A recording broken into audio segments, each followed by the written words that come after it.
Further with the present chapter. What is food web? Food web क्या होता है? खाद्य जाल। तो हमने पिछले वाले डायग्राम में देखा ना कि एक चीज को एक से अधिक चीजें खाती हैं। The organism are maximum at producer level, after they go on decreasing every organism is eaten by 2 और मोर ऑर्गेनिज्म। एक जीव को 2 या 2 से अधिक जीव खाते हैं। Therefore food chain becomes branch. तो जो फूड चेन है उसमें शाखाएं हो जाती हैं। It is called food web. What do we know from flow of energy? Energy flow से हम क्या समझते हैं? Flow of energy remains in one direction. पहली बात तो ये है कि एनर्जी का फ्लो एक ही डायरेक्शन में होता है। It means that energy consumed by an organism can't be reproduced in the same form.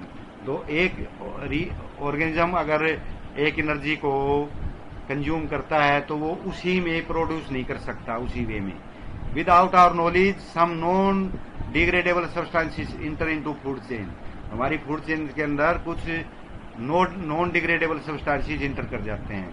तो मतलब उनका जो है डिग्रेड नहीं किया जा सकता, उनको सिंपल सब्सटेंसेस में नहीं तोड़ा जा सकता। And concentrate in our body, और हमारे शरीर में जमा हो जाते हैं। It is called biological magnification. तो इसको कहते हैं biological magnification. What is ozone and how does it affect in ecosystem? Ozone is a molecule formed by 3 atoms of oxygen. Ozone में 3, जैसे ऑक्सीजन गैस में तो 2 होते हैं, इसमें अल्ट्रावायलेट रेज जब इसको लगती है तो O3 में बदल जाता है। तो ये O3 ओजोन है। 3 atoms of oxygen in presence of ultraviolet rays. Ozone layer keep away ultraviolet radiation of sun from earth. तो हमारे जैसे सन में से अल्ट्रावायलेट रेज आती है ना, तो ओजोन परत उसको ऊपर ही रोक लेती है, धरती पे नहीं आने देती। These radiation could cause various disorders. तो इससे के कारण हमारे कई डिसऑर्डर बन जाते हैं, बीमारियां लग जाती हैं।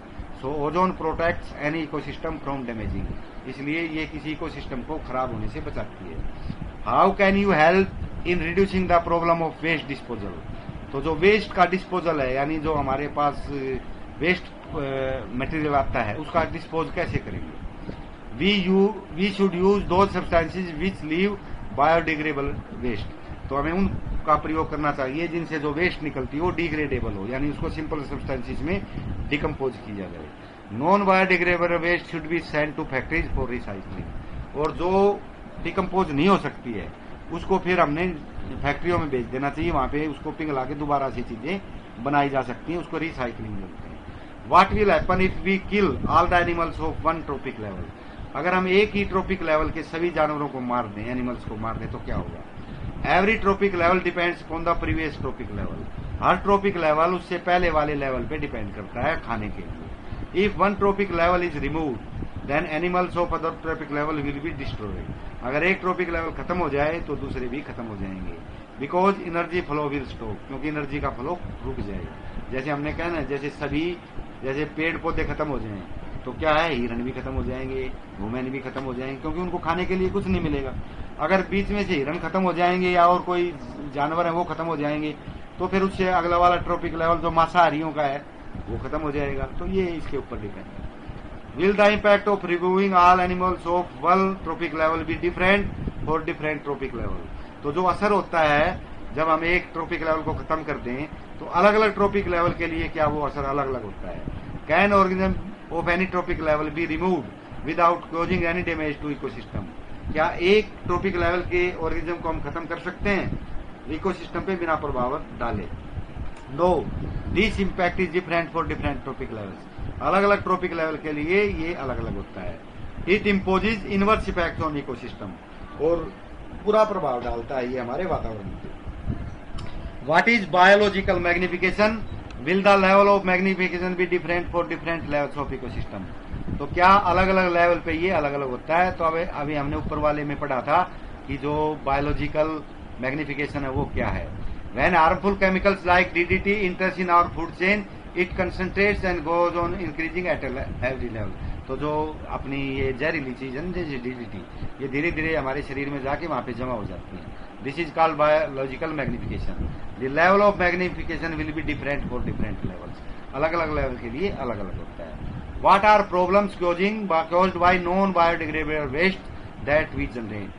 तो जो नॉन बायोडिग्रेडेबल वेस्ट है, जो डिकम्पोज नहीं हो सकती, उससे क्या प्रॉब्लम होती है? They mix with water and make it unfit for drinking. पानी में मिलके उसको खराब कर देती हैं। They spread land pollution and spoil its beauty, वो धरती पे पोल्यूशन बढ़ाती हैं और उसकी सुंदरता को खत्म करती हैं। Spread air pollution and make the air poisonous, वे वायु प्रदूषण फैलाती हैं और हवा को जहरीला बना देती हैं। If all the waste is biodegradable, अगर सारी की सारी वेस्ट बायोडिग्रेडेबल है, will this have no impact on environment, तो क्या फिर इन्वायरमेंट पे कोई असर नहीं पड़ेगा। However these waste don't persist in environment for a long time, जो डिग्रेडेबल है ना, जो डिकम्पोज हो जाती हैं, वो लंबे समय तक इन्वायरमेंट में नहीं रहती, but they also have harmful effect on environment, लेकिन वो हानिकारक इफेक्ट तो फैलाती हैं। But these waste can be converted into useful substances, लेकिन इनको हम यूजफुल सब्सटेंसेस में कन्वर्ट कर सकते हैं। Also micro organism decompose them in simple substances, साथ साथ जो माइक्रो ऑर्गेनिज्म है वो उनको साधारण सब्सटेंसेस में तोड़ देते हैं। Therefore impact of biodegradable substances will be for a short time, तो ये थोड़े समय के लिए रहता है।